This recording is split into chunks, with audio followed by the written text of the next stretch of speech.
우리가 흔히 돈으로 부르고 있는 화폐.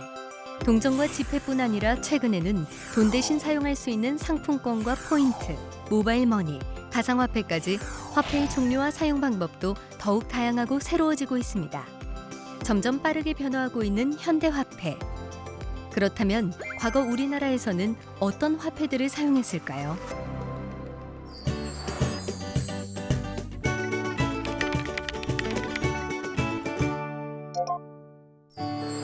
나이가 지긋한 어르신들이 종종 하는 말, 쌀 팔러 간다. 쌀을 사지 않고 왜 판다고 하는 걸까요? 바로 과거에는 쌀로 물물 교환을 했기 때문입니다.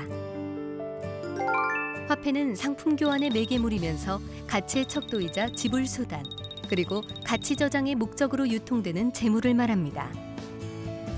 고대에는 조개, 철, 귀금속 등이 화폐 기능을 했지만 실생활에서는 곡물과 직물이 대표적인 물품 화폐로 사용됐습니다. 곡물 중에는 쌀, 보리, 콩, 기장 등이 주요 화폐로 이용됐는데요.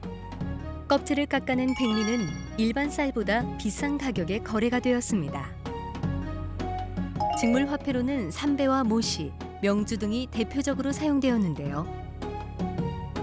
삼국시대부터는 비단이 고급 화폐로 통용되기 시작했습니다. 이처럼 과거에는 생활에서 가장 중요한 입고 먹는 의식 관련 물품을 화폐로 선호했습니다. 고려시대에 와서 동전이 제작되었는데요. 우리나라 최초의 동전은 철로 주조한 건원중보입니다. 건원중보는 중국 당의 동전을 참고하였으나 뒷면에 고려를 상징하는 동국을 기재해 차별화했습니다. 이때부터 국가 주도로 동전을 주조하고 유통시키는 화폐 정책이 실시되었는데요. 이는 왕권을 강화하고 국가 재정을 통제하려는 이유 때문이었습니다. 고려 숙종 때는 동전을 관리하는 관청인 주전도감을 설치하여 해동 통보를 주조하고 관리의 녹봉 지급과 주점에서도 동전의 사용을 강제하는 등 화폐 정책을 더욱 강화했습니다.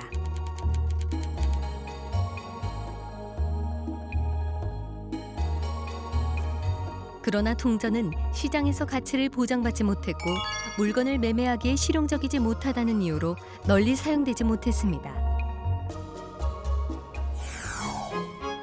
조선시대에도 일상생활에서는 여전히 곡물과 직물이 중요한 화폐의 기능을 하게 되었습니다. 특히 조선 초기에는 면포가 화폐 기능의 중심으로 부상했는데요.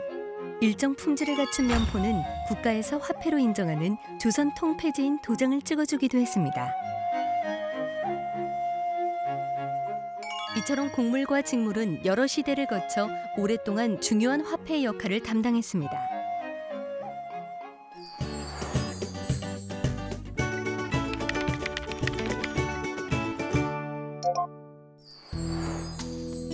우리나라에서 동전이 대중적으로 확산된 건 언제부터일까요?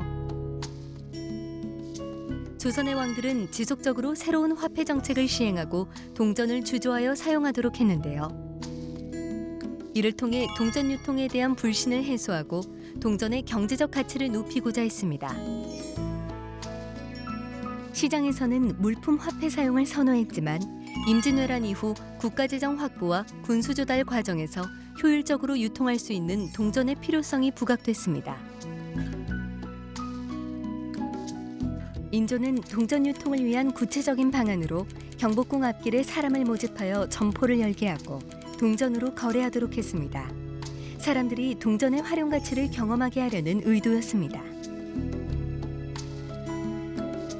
또 세금을 동전으로 낼 수 있는 정책을 전국적으로 확대하였고 관원이 여행을 할 때에도 동전을 사용하도록 했습니다.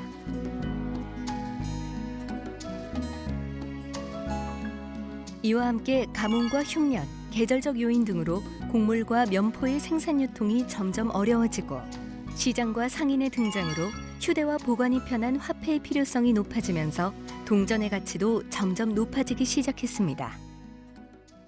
숙종 때 상평통보가 주조되면서 전국적으로 동전이 유통되기 시작했고 본격적인 화폐로서의 역할을 하게 됐습니다.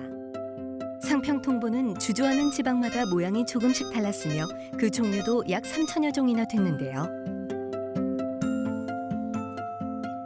동그란 모양은 하늘, 가운데 네모는 땅을 의미하며 앞면에는 상평통보라는 글자가 있고 뒷면에는 부호와 오행의 한 글자, 숫자 등을 새겨서 동전을 만든 관청과 담당자를 확인할 수 있도록 했습니다.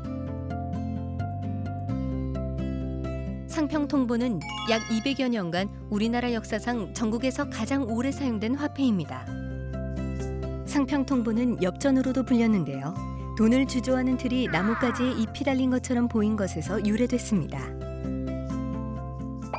그렇다면 상평통보의 가치는 지금 기준으로 얼마였을까요? 상평통보 한 냥이면 쌀 20kg을 살 수 있고 네 냥이면 쌀 한 가마나 은 한 냥을 살 수 있었습니다. 상평통보 한 푼은 지금의 200~300원 정도의 가치인데요.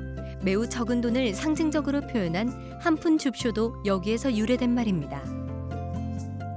상평통보가 전국적으로 유통되면서 동전을 통해 부의 축적이 가능해졌고 사회 전반에 다양한 변화도 가져왔습니다.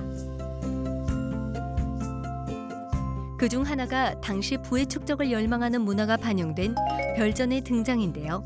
별전은 화폐의 기능이 없는 장식품입니다. 고종 때는 새로운 화폐인 당백전과 당호전을 발행했지만 고액의 동전을 다량 발행하면서 화폐의 가치를 급격히 떨어뜨렸고 시장의 혼란만 증가시켰습니다.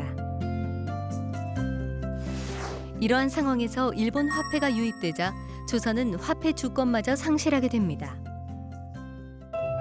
그렇다면 현재 우리가 사용하는 화폐는 언제 만들어졌을까요? 1950년 8월에 한국은행 명칭이 들어간 100원권과 1000원권이 최초로 발행되었고 70년대 들어서면서 5000원권과 만원권이 2009년에 5만원권의 고액권이 발행되었습니다. 지폐에 그려진 인물과 문화유산들은 우리나라의 역사와 문화를 엿볼 수 있는 대표적 상징이자 동시에 위조를 방지하기 위해서 그려졌습니다. 대표적으로 만원권에는 세종대왕과 1월 오봉도, 용비어천가, 뒷면에는 천체 관측기구인 혼천의와 별자리를 그린 천상열차 분야지도가 담겨 있습니다. 이처럼 그 시대의 정치적, 사회적 변화에 따라 화폐의 가치와 역사도 함께 변화해 왔습니다.